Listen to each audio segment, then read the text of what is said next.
आज का इंतखाब है मुनीर नियाज़ी साहब की एक नज़्म। इस नज़्म का उन्वान है खूबसूरत ज़िंदगी को हमने कैसे गुजारा।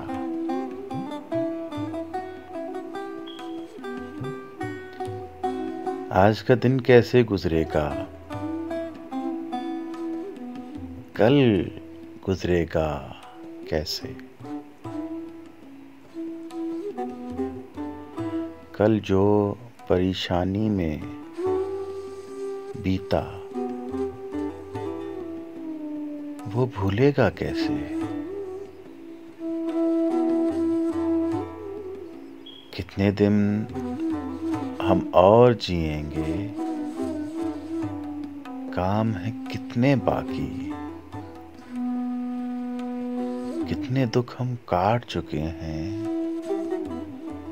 और है कितने बाकी। खास तरह की सोच थी जिसमें सीधी बात गंवा दी।